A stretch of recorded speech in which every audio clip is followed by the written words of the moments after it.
நட்புங்கிறது நம்ம எல்லாருக்கும் ரொம்ப முக்கியமான ஒரு விஷயம் இல்லையா? ஆனா எல்லா நண்பர்களும் ஒரே மாதிரி இருக்கிறாங்களா? சில சமயம் நம்ம கூடவே இருந்து குழி பறிக்கிறவங்களும் இருப்பாங்க. அப்படிப்பட்டவங்களை எப்படி கண்டுபிடிக்கிறதுன்னா நாம இன்னைக்கு பார்க்க போறோம். யோசிச்சு பாருங்க. நீங்க ஜெயிக்கிறப்போ உங்க வெற்றிய பார்த்து மனசார சந்தோஷப்படுற நண்பர்கள் உங்களுக்கு இருக்காங்களா? இல்ல சில சமயம் அவங்க சிரிப்புக்கு பின்னால ஒரு சின்ன பொறாம இருக்கிற மாதிரி ஃபீல் பண்ணிருக்கீங்களா? அப்படி நீங்க உணர்ந்திருந்தா வாங்க இத பத்தி கொஞ்சம் ஆழமா பேசுவோம்.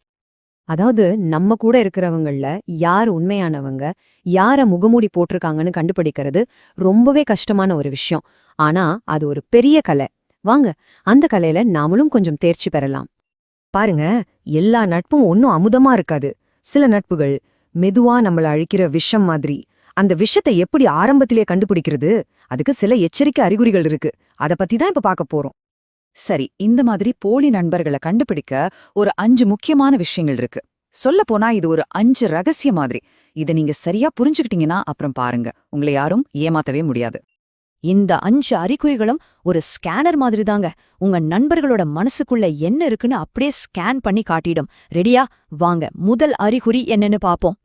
முதலாவது ரொம்ப முக்கியமான அறிகுறி பொறாமை.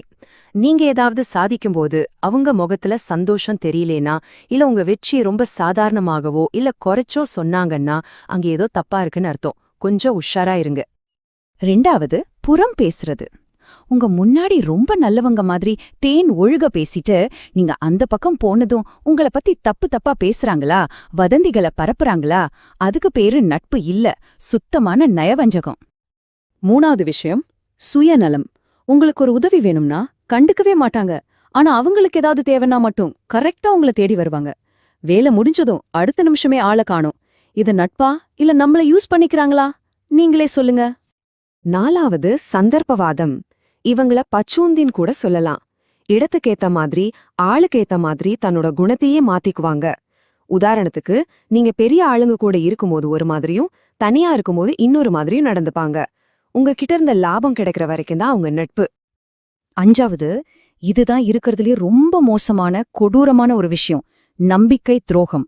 நீங்க நம்பிக்கையோட அவங்க கிட்ட சொன்ன ரகசியங்களை ஒரு சண்டை வரும்போது இல்ல அவங்களுக்கு ஏதாவது ஆதாயம் வேணும்னா உங்களுக்கு எதிராவே பயன்படுத்துவாங்க.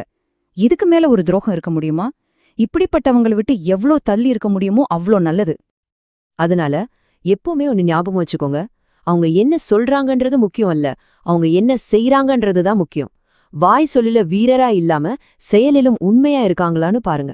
அப்போதான் அவங்களோட உண்மையான குணம் நமக்கு தெரியும். சரி, இப்போ இந்த அறிகுறிகள்லாம் தெரிஞ்சிடுச்சு. ஆனா இவங்கள எப்படி கையும் களவமா கண்டுபிடிக்கிறது? அதுக்கு ஒரு 3 சிம்பிளான வழி இருக்கு. வாங்க அத பாப்போம். முதல்ல அவங்க செயல்களை கவனிங்க. சொல்றது ஒண்ணு, செய்யறது இன்னொன்னான்னு பாருங்க. 2வது, உங்களுக்கு ஒரு சின்ன கஷ்டம் வரும்போது அவங்க எப்படி ரியாக்ட் பண்றாங்கன்னு பாருங்க. கூட நிக்கிறாங்களா இல்ல எஸ்கேப் ஆகுறாங்களான்னு தெரிஞ்சிடும்.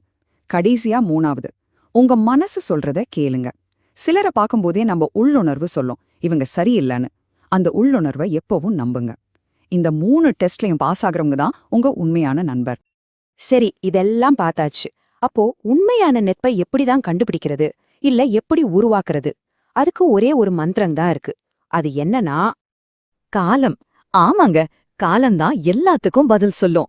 ஒருத்தரோட உண்மையான குணம் தெரிய கொஞ்சம் டைம் ஆகும். அதனால ஒருத்தரை பார்த்த உடனேயே இவங்க தான் என் பெஸ்ட் ஃப்ரெண்ட் அன்னு முடிவு பண்ணாதீங்க. கொஞ்சம் பொறுமையா இருங்க, பழகி பாருங்க.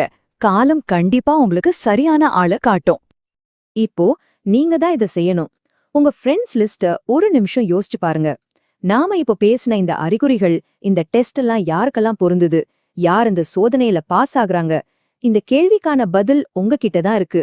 அந்த பதில் தான் உங்க வாழ்க்கையில யார் இருக்கணும், யார் இருக்கக்கூடாதுன்னு முடிவு பண்ணும். தைரியமா அந்த முடிவை எடுங்க.